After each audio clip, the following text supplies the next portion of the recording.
আসসালামু আলাইকুম বন্ধুরা, কেমন আছো? আশা করছি সবাই খুব ভালো আছো। আল্লাহর রহমতে আমিও ভালো আছি। তো বন্ধুরা, আজকে আরেকটা নতুন ভিডিও নিয়ে তোমাদের সামনে এসে গেছি, কাছে এবং দূরে যে যেখান থেকে আমার এই ভিডিওটা দেখতেছো সবাইকে আমার তরফ থেকে অনেক অনেক ভালোবাসা। তো বন্ধুরা, আজকে তোমাদের টাইটেল দেখে বুঝতেই পেরেছো যে কি ভিডিও হতে চলেছে। তো বন্ধুরা, এখানে দেখতেই পাচ্ছ সেই জন্য কি সব কিছু আমি রেডি করে নিয়েছি। এখানে মাটন আছে, তারপরে পেঁয়াজ সব কেটে নিয়েছি, তারপরে মটরশুঁটি, চাল, সব কিছু সবজি এখানে নেওয়া হয়েছে। তো এখানে আমি বানাবো। তো এখানে আমি কড়াই বসিয়ে দিয়েছি গরম হওয়ার জন্য। তো এখানে আমি মাটনটা বসিয়ে দেবো। আর এদিকে আমি ফ্রাইড রাইসের জন্য চাল রান্না করবো, যে সেজন্য কি সবজিগুলো কেটে নিচ্ছি। তো বন্ধুরা, এদিকে আমি মাংসটাও রান্না করবো, এদিকে আমি সবজিগুলোও কেটে নেব। তো এদিকে আমার কড়াইটা গরম হয়ে গিয়েছে, এখানে আমি পরিমাণ মতো তেল দিয়ে দিলাম। তো আস্তে আস্তে আমি মাটনটা আর কি এদিকে রান্না করে দেবো। এদিকে পেঁয়াজগুলো আর কি দিয়ে দিলাম তেলটা গরম হওয়ার পরেই। তো মানে এরপর যা যা উপকরণ আছে সব কিছু আমি আস্তে আস্তে করে দিয়ে দেবো। পেঁয়াজটা হালকা করে আমি আগে ফার্স্টে ভেজে নেব, তারপর আর কি।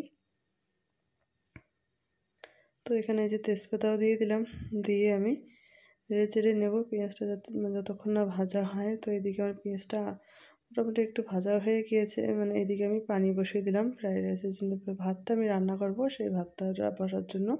এদিকে আমি এই যে সবজিগুলো কেটে নিয়েছি, একটু গাজরটা একটু মোটা মোটা করেই নিয়েছি, তাহলে ভালো হবে। আর এদিকে আমি পেঁয়াজগুলো হালকা করে ভেজে নিলাম। তারপরে এখানে আদা রসুন বাটা, কয়েকটা কাঁচামরিচ বাটা, তার পরিমাণ মতো মরিচের গুঁড়ো, তারপর হলুদ, লবণ, জিরে গুঁড়ো সব কিছু দিয়ে মশলাটা আমি কিন্তু তৈরি করব। তো তোমরা দেখতেই পাচ্ছ এদিকে। তো এদিকে তারপর আমি যে মিক্সার ব্লেন্ডারটা আছে ওটা আঁকলে আর কি একটু পানি এখানে ধুয়ে একটু পানি দিয়ে দিলাম, তো যাতে মশলাটা পুড়ে না যায় আর সুন্দর করে মশলাটা যাতে কষানো যায় আর কি, সেজন্য। তো এই যে মশলাটা আমার কষানো হয়ে গিয়েছে, এরপর আমি মাটনগুলো এখানে দিয়ে দেবো। তো বন্ধুরা, আমার ভয়েসটা শুনে নিশ্চয়ই বুঝতে পেরেছো একটু গলাটা ভারী ভারী লাগছে। তো প্রচণ্ড পরিমাণে সর্দি লেগেছে, কি আর করার, ওই জন্য গলাটা আর কি অনেকটা ভারী হয়ে গিয়েছে, আওয়াজটা আর কি সেজন্য আর কি এরকম শোনাচ্ছে। তো এদিকে কয়েকটা রসুন আমি ওখানে দিয়ে দিলাম। আর এদিকে আমার পানির মধ্যে আমি দিয়ে দেবো একটু 1 চামচের মতো তেল দিয়ে দিলাম। এরপর এখানে একটু লবণ দিয়ে দেবো আর একটু গোটা গরম মশলা এখানে দিয়ে দেবো, যাতে ভাতটা আর কি টেস্ট হয় সেই জন্য আর কি। তো এই যে দেখতে পাচ্ছ বন্ধুরা, পরিমাণ মতো লবণ দিয়ে দিলাম। এই যে গোটা গরম মশলা, এখানে গোলমরিচ, দালচিনি, ছোটো এলাচ সব কিছু আমি দিয়ে দিলাম। অল্প করে দিয়েছি, বেশি করে দেইনি। আর এদিকে আমার মাটনটা আর কি একটু করে আস্তে আস্তে করে কষিয়ে নিচ্ছি, এখনও পর্যন্ত কোনো পানি দেইনি। তো এই যে দেখতেই পাচ্ছ বন্ধুরা, মাংস থেকে কিন্তু তেল বেরিয়ে গিয়েছে। এরপর আমি এখানে দিয়ে দিলাম গরম মশলা, এখানে মাংসতেও দিয়ে দিলাম। দিয়ে আমি সুন্দর করে আস্তে আস্তে করে কষিয়ে নেবো, যতক্ষণ এর পানিগুলো আর কি তেলগুলো শুকিয়ে যাচ্ছে ততক্ষণ পর্যন্ত আমি এভাবে করে কষিয়ে নেবো। এইদিকে তারপর আমার কিন্তু পানিগুলো পুরো বয়েল হয়ে গিয়েছে। এখানে আমি চালগুলো যে ধুয়ে রেখেছিলাম পানি ঝরানোর জন্য, সেই চালগুলো আর কি এখানে আমি দিয়ে দেবো। তো এক হাতে মোবাইল ধরেছি আর এক হাতে দিচ্ছি, সেজন্য অসুবিধা হচ্ছে আর কি। এরপর আমি মোবাইল রেখে ক্যামেরা করা বন্ধ করে তারপর চালগুলো দিয়ে ভালো করে নেড়ে চেড়ে নিয়ে আবার ঢেকে দেবো, যতক্ষণ না ভাতটা সিদ্ধ হয়। আর ভাতটা কিন্তু ফুল সিদ্ধ করা যাবে না, একটু মতো সিদ্ধ করতে হবে। আর এদিকে আমার এই যে মাটনটাও কিন্তু রান্না করে নিচ্ছে, দেখতেই পাচ্ছ বন্ধুরা। এখনও কিন্তু মাটনটা আমার সিদ্ধ হয়নি, আরও একটু বাকি আছে। তো এদিকে আমি পানি দিয়েছিলাম একবার কি দুবারের মতো, তবুও কিন্তু সিদ্ধ হয়নি। আর মাটনটা সিদ্ধ হতে কিন্তু অনেকটা সময় লাগে, যতক্ষণ পর্যন্ত না সিদ্ধ হচ্ছে ততক্ষণ পর্যন্ত আমার একটু এভাবে পানি দিয়ে দিয়ে সিদ্ধ করতে হবে। তো এই যে দেখতেই পাচ্ছ, তো পানি দিয়ে দিলাম পরিমাণ মতো, যাতে আর একটু ভালো করে সিদ্ধ হয়। আর এদিকে কিন্তু আমি অফ ক্যামেরায় সবজিগুলো আর কি কেটে নিচ্ছি, ফ্রাইড রাইসের জন্য যে সবজিগুলো লাগবে। তোমরা দেখতেই পেলে সবজিগুলো আমি দেখালাম, গোটাই ছিল। তো সবগুলো আমি আস্তে আস্তে করে কেটে নিচ্ছি। তো এরপর এখানে আমি একটা টমেটো কেটে নিয়ে ছোটো ছোটো করে কেটে নিয়েছি, সেটা আর কি মাংসের মধ্যে দিয়ে দিলাম, যাতে ঝোলটা আর কি একটু লাল লাল হয়, ভালো হয় খেতে সেজন্য। আর এদিকে এরপর কিন্তু আমার ভাতটা কিন্তু সিদ্ধ হয়ে গিয়েছে, ভাতের মাড়টা আমি ঝরিয়ে নিয়েছি।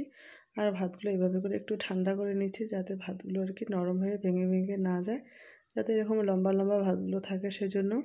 আর এদিকে এই যে সবজিগুলো আমি সবগুলো কেটে নিয়েছি, এরপর আমি আস্তে আস্তে কিন্তু সবজিগুলো আমি ভেজে নেব। এই যে বন্ধুরা দেখতেই পাচ্ছ। তো প্রথমে আমি এখানে সাদা তেল দিয়ে দিলাম পরিমাণ মতো, দিয়ে আস্তে আস্তে করে সবজিগুলো আমি ভেজে নেব। তো এই ফ্রাইড রাইসটা কিন্তু এভাবে রান্না করে কিন্তু অনেক টেস্টি হয়, একদম কম মিষ্টিতে। তো মিষ্টিটা একদম মানে অল্প না খুবই অল্প দেবো। আর বিয়েবাড়ির মতো ফ্রাইড রাইস বানাতে হলে তো অনেক মিষ্টি দিতে হয়। তো দেখতে কিন্তু বিয়েবাড়ির ফ্রাইড রাইসের মতোই হবে, কিন্তু খেতে কিন্তু ওরকম মানে হবে না আর কি। মানে বিয়েবাড়ির ফ্রাইড রাইসটা অনেক অনেক মিষ্টি লাগে। তো আমি এটা একদম মিষ্টি একদমই দেবো না, কোনো অর্ধেকগুলো তো আমি এমনি নামিয়ে রাখবো। আর অর্ধেকগুলো যেগুলো বাচ্চাদের জন্য সেগুলো তো অল্প করে একটু মিষ্টি দিয়ে একটু একটু কিছুক্ষণ থেকে তারপর আমি নামিয়ে নেব। আর এখানে দেখতে পাচ্ছ বন্ধুরা, আমি আস্তে করে আমি গাজরগুলো ফার্স্টে একটু ভেজে নিলাম, এরপর আমি বিনসগুলো সেগুলো আর কি দিয়ে দিলাম, সেগুলো আর কি আস্তে আস্তে করে আমি ভেজে নেব।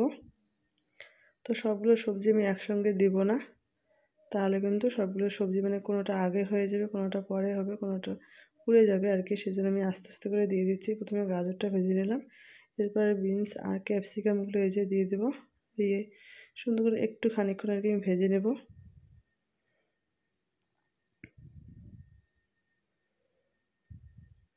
তো কিছুক্ষণ এভাবে করে আমি ভেজে নিচ্ছি সব কিছুই।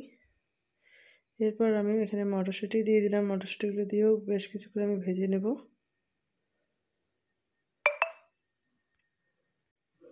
তো এভাবে করে আস্তে আস্তে করে আমি সবগুলো সবজি আর কি ভেজে নিচ্ছি। তো এই সবজিগুলো মানে বেশি একটা কিন্তু কড়া করে ভাজা যাবে না, এভাবেই করে আস্তে। তো এখানে আমি এই যে ঘি দিয়ে দিচ্ছি, দেখতে পাচ্ছ বন্ধুরা। এরপর তো সবজিগুলো কিন্তু আদা ভাজা হয়ে গিয়েছে, এরপর আমি এখানে ঘি দিয়ে দিলাম। ফার্স্ট আর কি ঘি দিইনি, ফার্স্টে ঘি দিলে আর কি অনেকটা ঘি লাগবে, তো অত বেশি ঘিটা আর কি খাওয়া যাবে না, সেই জন্য আর কি দিইনি। এরপর এখানে আমি কাজু কিশমিশগুলো দিয়ে দিলাম, এগুলো দিয়ে সুন্দর করে আমি ভেজে নেব। আর সবজিগুলো কিন্তু আমার মোটামুটি প্রায় সেদ্ধ হয়ে গিয়েছে এভাবে আস্তে আস্তেই। তো আমি অল্প করে ঘি দিলাম, এরপর আমি এখানে জিরে আর এই যে গরম মশলা যে আছে, গোলমরিচ, ছোটো এলাচ, দারচিনি, এগুলো একটু দিয়ে দিলাম। এগুলো দিয়ে আরেকটু আমি ভেজে নেব। আমি গরম মশলাগুলো ফার্স্টে দেইনি কেন, কারণ ফার্স্টে দিলে গরম মশলাগুলো এতক্ষণ কিন্তু পুড়ে যেত। তো সেই জন্য আমি আগে দেইনি, একটু পরেই দিয়ে দিলাম। এরপরে এই যে কালারটা কিন্তু এখনও কিন্তু এরকমই আছে, একদম সুন্দর কালার আছে।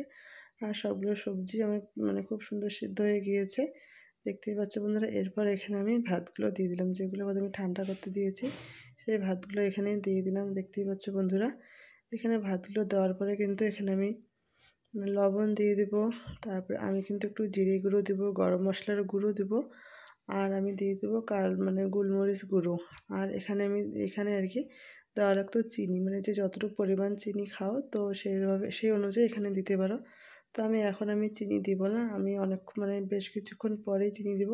ফ্রাইড রাইসটা আমার হয়ে যাবে আর কি, তারপরে কিন্তু আমি চিনিটা দেবো, দিয়ে একটু বেশ কিছু রেখে তারপর নামিয়ে নেব। আর এই যে দেখতেই পাচ্ছ বন্ধুরা, সব কিছু দিয়ে সুন্দর করে আমি নেড়ে চেড়ে কিন্তু আমি ঢেকে দেবো। তো এভাবে ফ্রাইড রাইস বানালে একদম খুবই টেস্টি হয়, একদম কি বলবো আর, মানে বিয়েবাড়ির থেকেই ভালো হয় খেতে। আর এই যে গ্যাসটা একদম একটু মানে লো হিটে, একদম কমও না একদম বেশিও না। তো এইভাবে করে আমি ঢেকে রেখে দেবো বেশ কিছুক্ষণের মতো। আর এইদিকে আমার এই যে মাটনটা কিন্তু সেদ্ধ হয়ে গিয়েছে, এখানে আমি এরপর ভালো করে সুন্দর করে কষিয়ে নিচ্ছি। কষিয়ে নিয়ে আমি কিন্তু ঝোলের পানি দিয়ে দেবো। তো এখানে মাটনটা আমি আলু দিয়েছিলাম অফ ক্যামেরায়, সেটা আর দেখাতে ভুলে গিয়েছিলাম। এই দেখতে পাচ্ছি বন্ধুরা, সুন্দর করে কত সুন্দর করে কষিয়ে নিচ্ছে একদম। এরপর এখানে আমি এই যে ঝোলের পানি দিয়ে দেবো।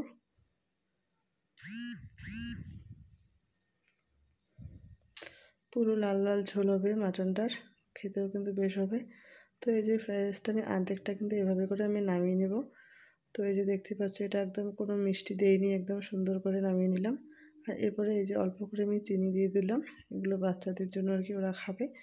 তো এখানে আমি চিনি দিয়ে বেশ কিছুক্ষণ একটু নেড়ে চেড়ে আবার একটু ঢেকে দেবো, যাতে চিনির আর কি টেস্টটা আর কি সবগুলো ভাতের মধ্যে মিশে যায়। তো আমি এভাবে করে একটু নেড়ে চেড়ে নিয়ে তো আমি ঢেকে রেখে দেবো। তো এভাবে করে তোমরা ফ্রাইড রাইস তো রান্না করে দেখো, অনেকটা কিন্তু টেস্টি হয়, খেতেও কিন্তু দারুণ হয়। তো এই যে দেখতে পেলে বন্ধুরা, আমি ঢেকে রেখে দিই। এই যে আমার মাটনটা কিন্তু হয়ে গিয়েছে, এরপরে গরম মশলার গুঁড়ো দিয়ে আমি মাটনটা নামিয়ে নেব। আর মাটনের ঝোলের কালারটা দেখতে পাচ্ছ বন্ধুরা, কত সুন্দর হয়েছে, একদম পুরো লাল লাল আর কি ঝোল হয়ে গেছে। তো এই যে নামিয়ে নিলাম মাটনটা, পুরো গ্রেভি গ্রেভি টাইপের আর কি হয়েছে। আর এদিকে আমি ছোলার ডালটা রান্না করবো, যেহেতু সকালে ছেলের স্কুল আছে, স্কুলে ও ফ্রাইড রাইস নিয়ে যাবে। তো ভাবলাম পনির তো ফ্রাইড রাইসের সঙ্গে পনিরে বেশিরভাগ স্কুলে নিয়ে যায়, তো সেটা তো বানানো হয়নি। তো ওকে এখন কী দেবো, তো এই বুটের ডালটা রান্না করবো। আর ওর স্কুলে ডিম, মাছ, মাংস ওগুলো কোনো অ্যালাউ নেই, নিয়ে যেতে পারে না। সেজন্য আর কি আমি বুটের ডালটা আর কি রান্না করে রেখে দেবো কালকের জন্য। আর এদিকে আমার ফ্রাইড রাইসটা পুরোপুরি কিন্তু কমপ্লিটেড এখন। তো হয়ে গিয়েছে, বন্ধ করে দিয়ে দিলাম। আর এখানে আমি বুটের ডালটা রান্না করছি, দেখতেই পাচ্ছ। তো এদিকে বুটের ডালটা আমার সুন্দর একবারে সব কিছু দিয়ে আমি সুন্দর করে মানে ফোড়ন দিবেন যেভাবে মাংস রান্না করে সেভাবে কষিয়ে নিচ্ছি, কষিয়ে নিয়ে তারপর পানি দিয়ে দিলাম। আর এখানে দেখতে পাচ্ছ বন্ধুরা, তারপর আমি বসলাম একদম খেতে, একদম ঝরঝরে ফ্রাইড রাইস। এই যে দেখতে পাচ্ছ বন্ধুরা, কালারটাও কিন্তু কত সুন্দর হয়েছে, আর দেখতেও যেরকম হয়েছে খেতেও কিন্তু সেরকম হয়েছে। কী আর বলবো, অনেক অনেক টেস্টি হয়েছে খেতে। তো বন্ধুরা, আজকের আমার ভিডিওটা তোমাদের কাছে কীরকম লাগলো তোমরা কিন্তু সেটা অবশ্যই কমেন্টে জানিও।